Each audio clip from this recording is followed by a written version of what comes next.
Dementia. It's the disease where you lose cognitive functioning, like thinking or reasoning or remembering. The best way to think of dementia is like cancer. Not all dementia is created equally. There's Alzheimer's, Lewy body, vascular, and not all people living with dementia are the same. Some people are barely affected by it. Some people lose motor skills and speech and are totally reliant on others. And dementia in society is scary. It's this shadow hanging over the very idea of aging. It's why you hear stories like this. So when we're talking about people who are at higher risk of developing Alzheimer's, I tell my patients it's that increased physical activity that really makes a huge difference for your long-term cognitive health. and something that we can all do. Absolutely. Or this. Researchers say that certain medications could increase your risk of dementia. Some are so common, you might be taking at least one every day. Or even this. Queensland researchers discovering a potential link between picking your nose and Alzheimer's disease. And all that, unfortunately, coalesces in the moment when someone is diagnosed with dementia and they say, how long does it take for you to go from the beginning phases to, really bad condition where you need to be put away? dementia is a difficult disease. It's difficult for the person living with it. It is difficult for the caregivers. I can't even imagine what it's like to have a loved one diagnosed with dementia, but I do know it is really, really hard to stay positive. Which is why today's guest is so remarkable. 20 years ago, her mom, Doris, was diagnosed with dementia. By 2014, Doris forgot her daughter. But what stayed and what kept them together, even when the memories were gone, was a mutual love for Lego. My name's Eric Crittenden, and this is Clutch Power, and I have never meant this tagline more. This is a show about the ways we love Lego.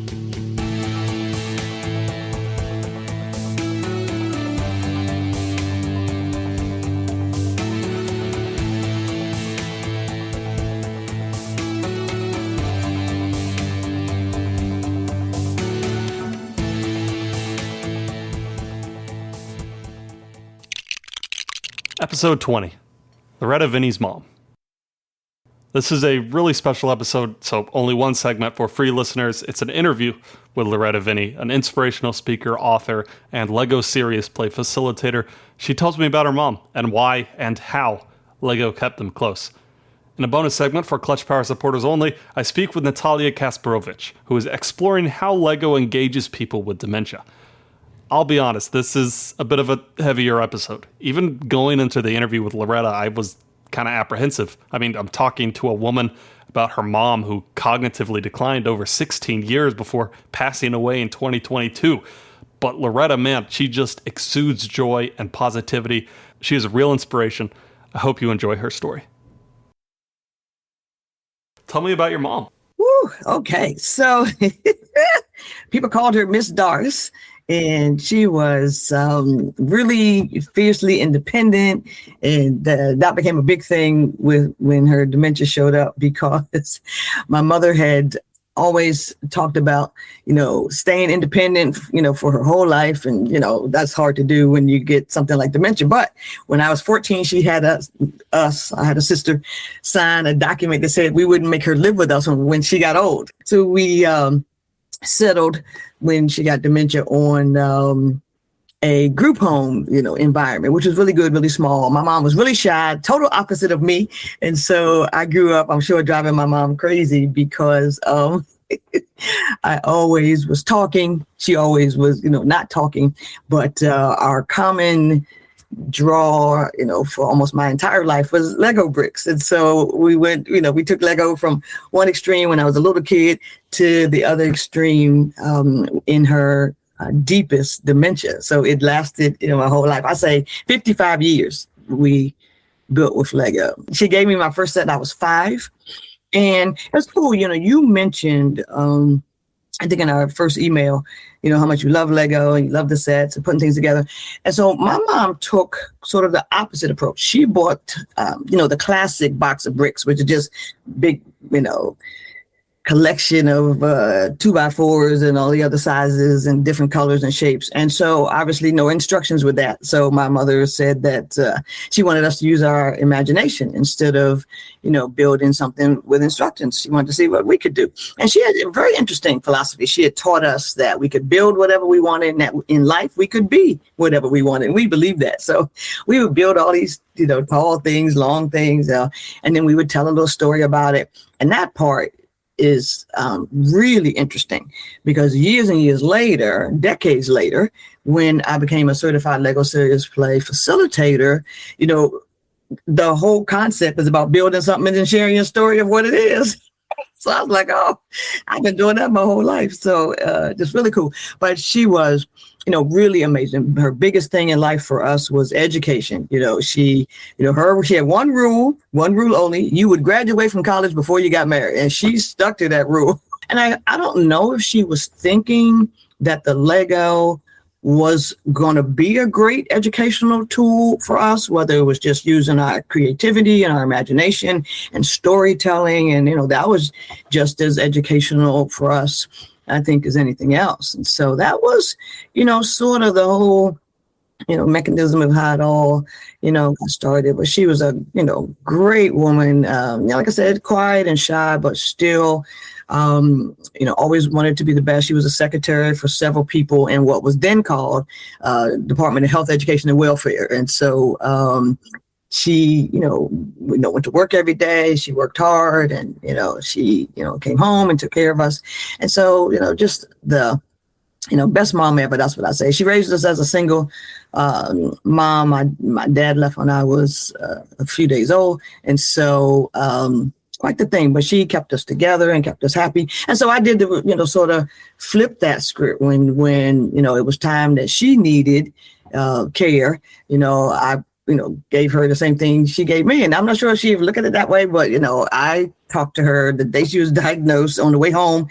She was devastated by the diagnosis. And I was saying to her, I don't know what this journey is going to be like. At the time, I didn't know anything about dementia. I said, but I can promise you one thing. We're going to have joy every day. And she said, okay. And we just went from there. That was the whole, just like that. Okay. And what's really cool, Eric, was that she really held on to that joy part. So whenever we would build our stuff and we would laugh and tell our stories, she would say, that was our joy. And I was like, whenever she said that, I was like, woohoo, I'm doing my job. And so, that's kind of how it played out for us. And, nothing can really stop the whole Lego thing with us. But it was so interesting because my mom's personality, because she was quiet, because she didn't like talking about difficult things like why my dad left, whenever we had the Lego bricks out, she would talk about things that she wouldn't talk about otherwise. And then compound that with years later, when she was diagnosed with dementia, Lego helped her find her words. So I was like, God, this is so weird. So I had to learn. You can tell how fast I talk. So I had to learn. When she was struggling with words, I had to make sure I didn't give her the word. Give me that thing right there, that thing. And, she would get so frustrated because she couldn't think of it. And I would give her a couple of Lego bricks. And as soon as she clicked them together, then she would say, water bottle. You're like, oh, and I just had to wait a few seconds. And so that was cool. And a lot of the media attention we received back then, they actually got to experience that when she was struggling with a word. And I was like, take your time. And she would do and then she would remember the word. It was really kind of interesting. So I wasn't the only one to see that. Because you tell people that, they're like, yeah, okay. But she really did do that. And, her focus was the same too, which was really interesting. She had other activities. We did other puzzles, but nothing had the focus of, the Lego. And so she would, that was the thing that made the blank stare go away. As you were growing up, through your whole life, you've been building Lego with your mom? So she died in 22, so 55 years or so. And it was always just free form building? Mm-hmm.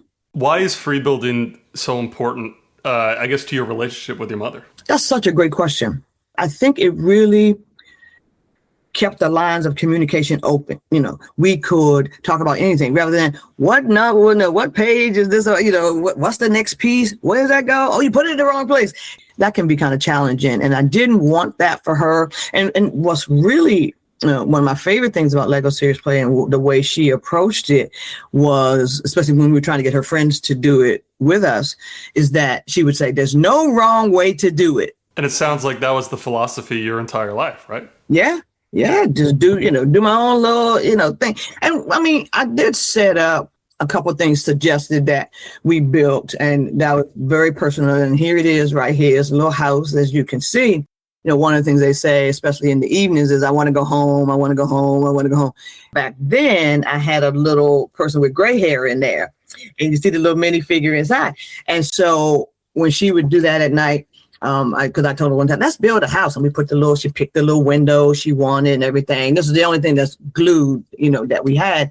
And I put the little gray haired minifigure inside. And when she got really frustrated because I wouldn't take her home, then I would say, well, let's look at this home. This looks like your home. Oh, and then she would open it up, and then she see the little gray haired person, and it really did look like her. And so she was like, I'm still in there. And so she would just come right back down to earth, like, I did it. So we took this thing everywhere.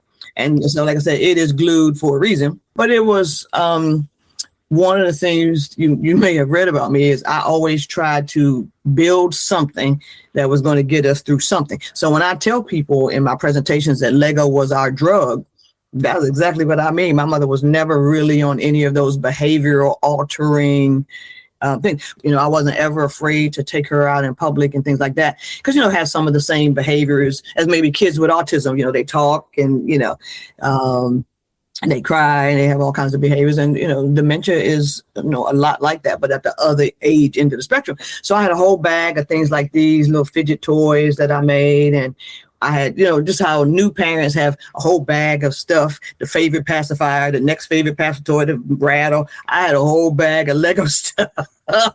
And because we went through this it was so weird, Eric. We went through this one period that lasted about 2 years where my mother read every single thing she saw out loud. So imagine being in CVS with us, KO pectate for diarrhea. You're like, oh, it's like the fastest way to like clear an aisle, right? And so what I learned was, because I have some that has 2 little turntables, I have some that have 4 turntables, and they all kind of match up, and she would just do them in the car. So what I noticed was not only did she not repeat everything over and over or read everything out loud, she didn't talk at all. So, and that was so helpful for other people. If we had to go to the doctor's office, people would be looking at like, why is she reading everything out loud? Every sign that's in please fill out the patient form. Like, oh my God. And so, and people say, wow, my friends were like, you always find a way to solve, whatever the challenge is. But I was not going to keep my mom in the house all the time and not, take her out just because it might be, embarrassing to other people.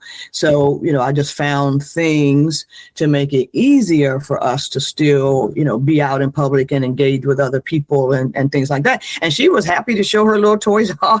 And, people would always ask about it. Some people, because I never intended to sell them or anything, but, I met this woman and her dad, and he was really unruly, and, he wanted my mother's thing, and she gave it to him. And it calmed him right down. And, as they were going to the elevator, she turned around and said, you need to sell those. And that's how I started selling them. So now we make the colors that people want. My husband is a big Philadelphia Eagles fan. Can you make it in the Eagles color? Sure, I can make it in the Eagles color. So, we get things like that. And I'm, thrilled that this crazy legacy that my mom and I started about, putting our story on social media. I mean, I asked her the day she was diagnosed, could I, tell our little story. She was the first person in our family to get it. And they live a long time in my family. So I was very fearful that, she would outlive my money and stuff like that. But with the Lego, that was the thing. The Lego, it just made all the joy worth it. And even, when we got down to near the end, like there's a picture I show at the end of all my presentations. It's pretty much the last day of her life.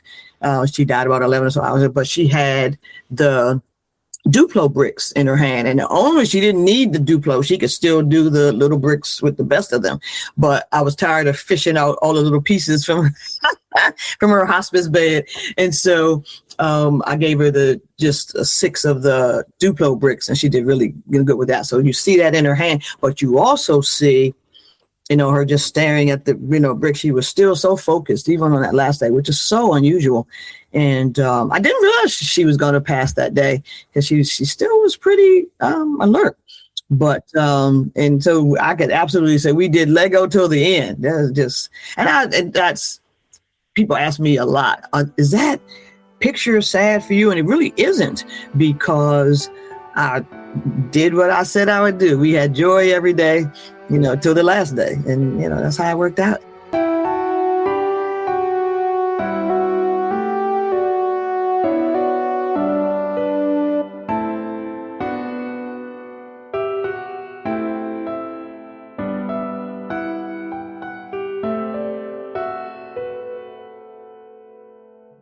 What is it specifically about Lego that you think grounded your mother when she had dementia? I think that's a great question too. I think the colors, it was very calming for her. Being able to come home after work or Saturday on the weekends. I mean, I had a lot of friends growing up, but I never did get over the love of building with my mom. So I still made time for, that on the weekends, even though I did stuff with my friends, but that was our thing. I never regretted, staying home or, playing with her. Because it really did open up great conversations especially about what she wanted later in life. She never wanted, treatment. And when my grandmother died, I was in my 40s, if I remember correctly, and my grandma had colon cancer, and they said, she was so healthy at 98, they thought she could have chemo and, surgery and survive and do well. He was like, oh, no, I ain't doing none of that. And so they gave her 6 months and she died. And so we got hospice and everything. And the hospice experience was amazing. So my mother said, that's what I want. I don't want no surgeries. I want anyone I get incapacitated or whatever, or somebody said she needs surgery, none of that. I want to you get hospice like we got for grandma, and that's what we did. So she, we had those kind of what some people would call difficult conversations, because the Lego broke down those barriers. I mean, I think it's the difference between we're going to sit down, we're going to have a hard conversation versus, let's it just play comes and up see what organically. happens. Yes, yeah, that is so true. So can you walk me through the timeline of your mother gets diagnosed with dementia to now you're doing motivational speaking and Lego serious play? How did that start? Sure. So she was diagnosed in 2006. She was 77. And so, my thought was to just continue what we had been doing. That was my first thought. As a matter of fact, when we got in the car, after the diagnosis, I had a little Lego plate on my dashboard and had a little table that came down. And so I could keep her calm with that. So I got her little Lego kit.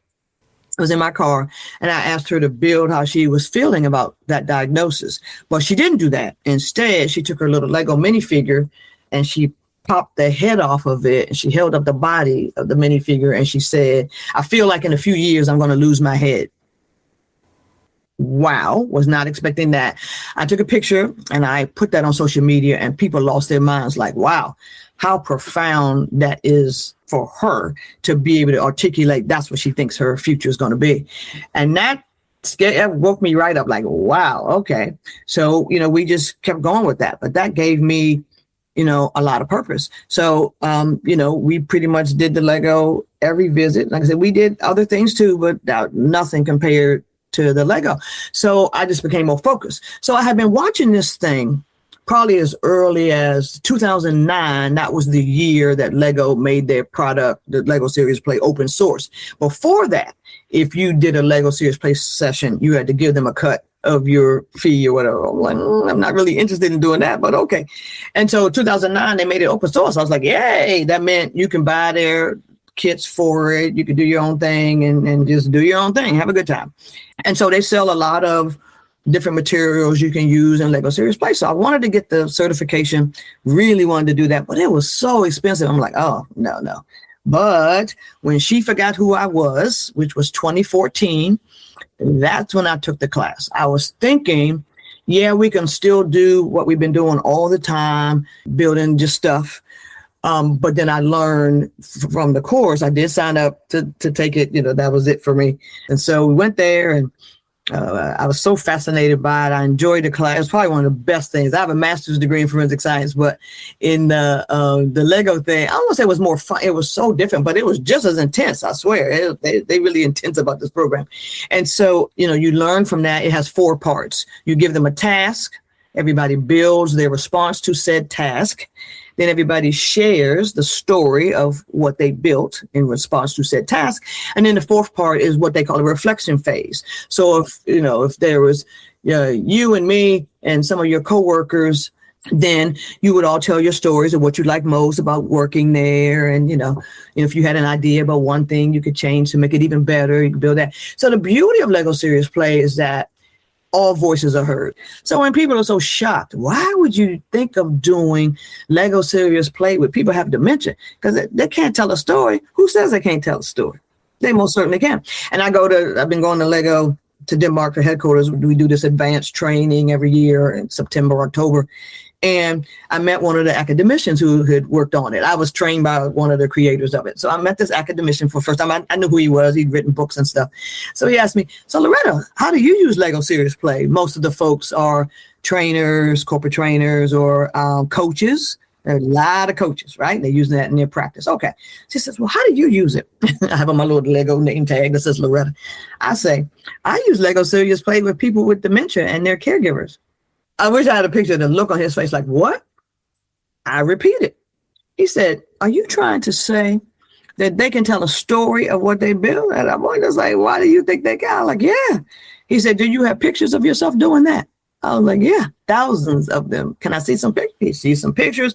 He gives me his private email. He says, send me some of these pictures. And what I didn't understand at the time was that one of his best friends, that they had gone through their entire academic career, college professors, academia, everything. They had done that together, side by side, sat next to each other in offices.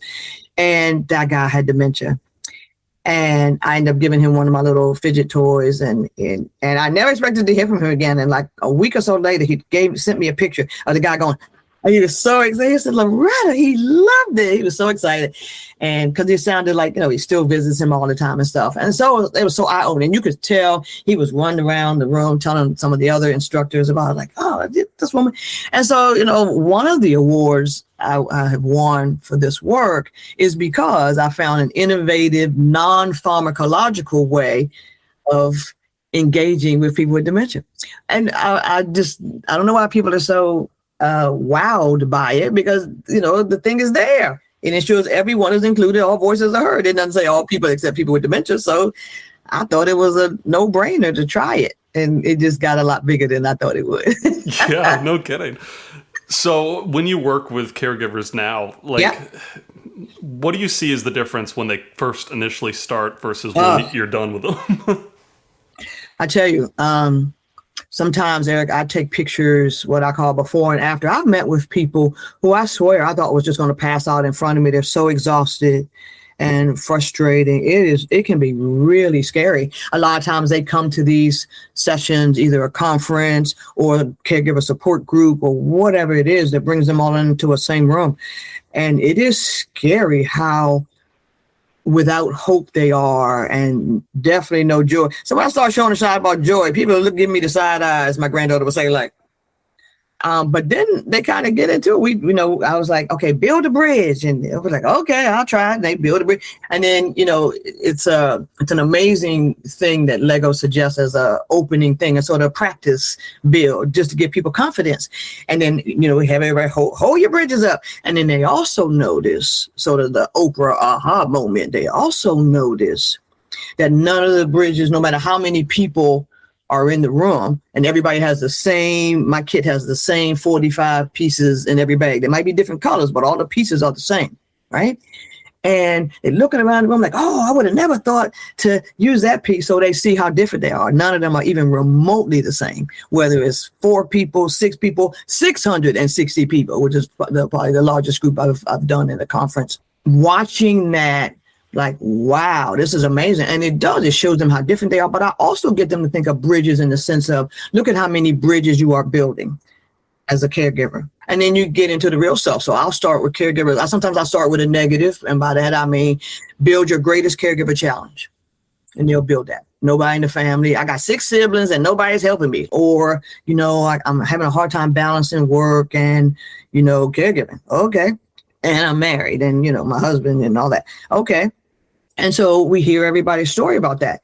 Then we look at some things that you can do to, help with some of the caregiving responsibilities. Then we switch to the positive and I say, okay, based on some of the things we have shared, build one solution you have to your challenge. Well, I'm going to sit down with my 5 siblings and everybody going to pick a thing to do with mom or dad. Yay, go girl. And the next person, I just need to get some exercise. I'm so exhausted. My next door neighbor, Sally, she walks all the time. I'm going to ask Sally, can I go for a walk? Yes, go girl. There we go. And we just go around the room and everybody gets inspired by what the rest of the folks are saying. So a lot of times there are tears. I do try to warn family members in advance that sometimes they can be overwhelmed by it. And especially when in the 12 years I have been doing this, Eric, I've had 3 people who had been nonverbal for more than a year speak again about what they built. Yeah.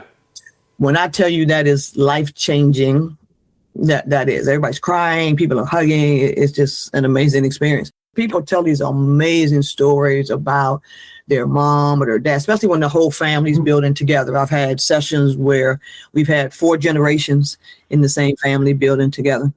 And that is also amazing because you can imagine when you get to the great grandchild, that person doesn't know anything about rotary phones and using the operator. Like, what's an operator? The phone back in the day, when you call people. And people like, and you'll hear kids say something, what's a phone cord? Like, they don't know anything what that is. What is that? And, all of these things that these kids have never heard of. And it's amazing to watch the families laugh and hug about all these stories that they're now exchanging. This is not stuff that comes up in normal conversation usually. I had one guy at one assisted living place, and it was families building together. And I asked them to build, for the person with dementia, to build their bucket list, and the families could really see some of the things they want to do. And this, before we started the building, this guy raises his hand. He says, he's about 40. He was building with his dad. And he says, I don't mean to be difficult. That means, of course, he's going to be difficult. I don't mean to be difficult. But why are you asking my dad about his bucket list? He has dementia. And I wanted to say, I didn't say, but I wanted to say, you are focused on the wrong D. Your dad has dementia. He is not dead. And there's still tons of things he's going to be able to do for a long time, probably. And so they build. So the dad builds this tall, skinny thing. He holds it up and he said, my bucket list, I want to go to see the Eiffel Tower. His dad was like, dude, you have never once said you wanted to go to see the Eiffel Tower. Always wanted to go. Okay. And so they build and everybody claps and stuff. Well, 5 months later, I get this thank you note in the mail. It says, dear Loretta, thank you for this gift with my dad. And it was the 2 of them standing in front of the Eiffel Tower. So really good when parents, say the things that they, want to do as kids, we should listen and try to, help with that. And I think he really ended, it was one of the best pictures ever. And I was so excited that the son, really did make that happen for them. And, I hope that taught him that there's still a lot of things they could do. And then the other things, when they start to get into the later stages, they still remember their careers and their families, at least for a good bit of the time. So the other thing I love asking them to build is their greatest achievement. Some people build their kids and their family, but other people build, these amazing careers they had. I've had judges, astronauts, professional golfers, amazing stuff. And when I show the picture, I have a slide that I show that, made by people living with dementia. And everybody's looking at the screen like, somebody with dementia build that? There's a slide of somebody who was a classical pianist.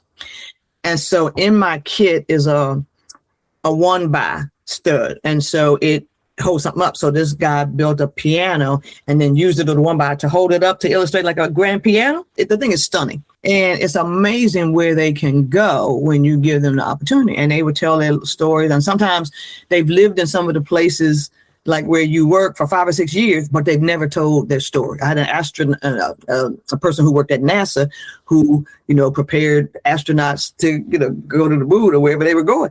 And he said, I 30-some years, I worked, on the space shuttle program. People were like, you did not, and he had never told that story. And they called his daughter. She's like, oh, he didn't just work there.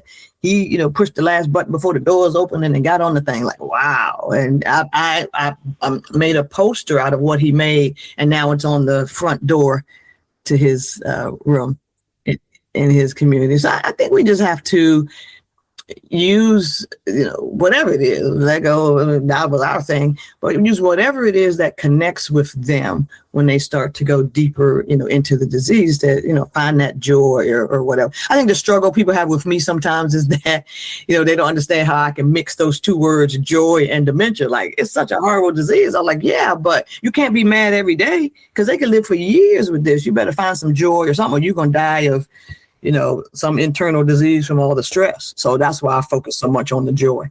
Yeah, I think there's a million misconceptions about dementia, right? But sure. It's sort of, as soon as you get diagnosed, it's like your past is wiped out and you just have dementia now. And that is so not true. That's pretty much what I try to focus on, is just get families to forget about all the stuff they can no longer do. You're going to kill yourself worrying about that. Is gone now. Focus on all the things they can still do. And Lego bricks is so easy to do that. Watching my mom just stack them on top of each other.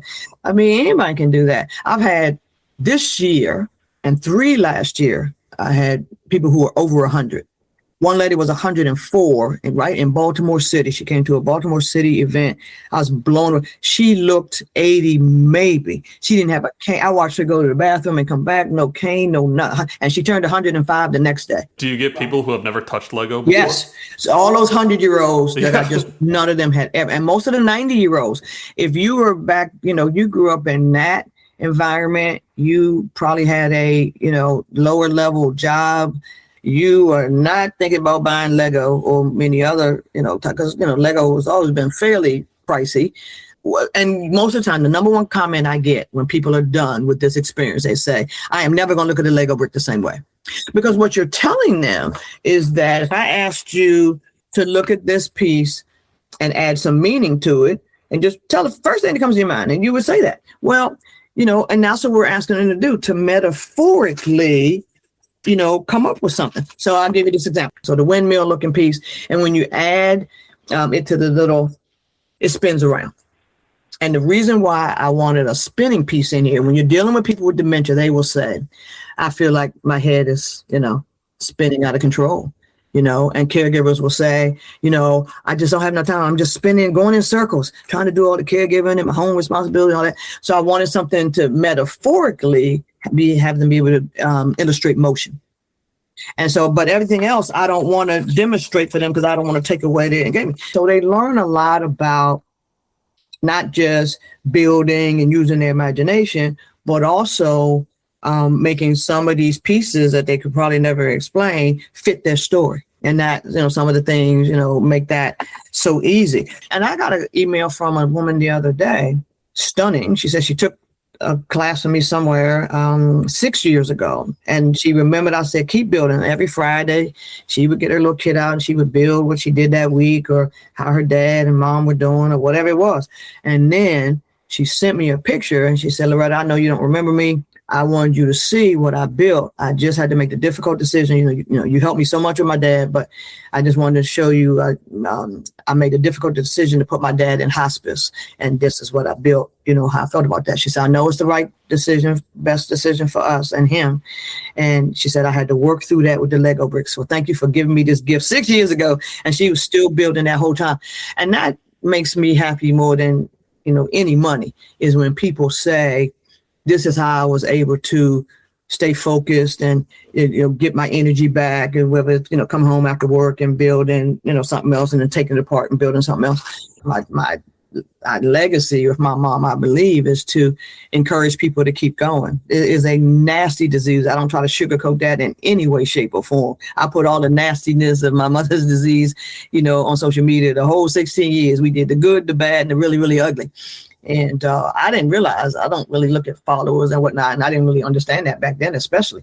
But apparently a whole lot of people were watching, because when she died, we got condolences from 18 different countries. I don't even know where Sri Lanka is. This kid said he went out and bought some Lego bricks, like I said, and his grandma talked again. I had never heard of the word, had no idea who he was, but Nigeria, Thailand, crazy places where people were actually doing it. So, I feel like even though my mother didn't fulfill her own dream of traveling, we sure did travel around the world, and she helped a lot of people. Miss Doris, as they called her. We called her Wonder Woman because hospitals kept saying she was dying, and she didn't die for 10 months. So, so everybody started calling her Wonder Woman on social media. It was funny. I think this is still my legacy. And now that she's gone, now I can really be on the road. I would have never left her for long periods of time. I think the longest I was gone was maybe a week. But now that my mom is gone, I think the longest I've been gone since she's been gone is 33 days. And I used to be able to say, I do this all around the country, but now I can say, I do it a lot in Europe too. Quite a few. My mom would be absolutely thrilled that such a nasty thing that, she lived pretty well with, that who knew this would, be our thing.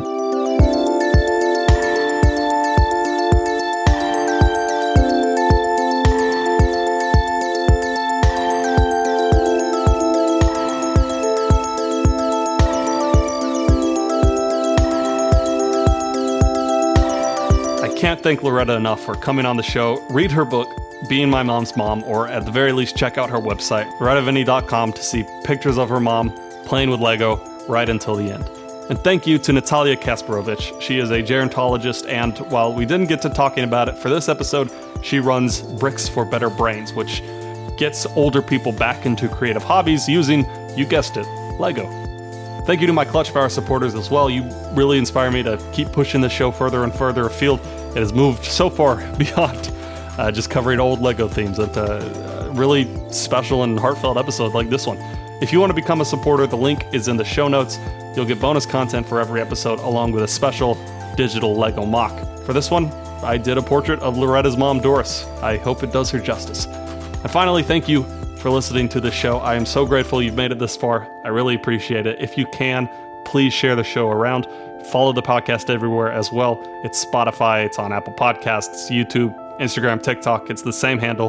Wherever you go, clutchpower.pod. My name's Eric Crittenden. This has been Clutch Power. Stay connected.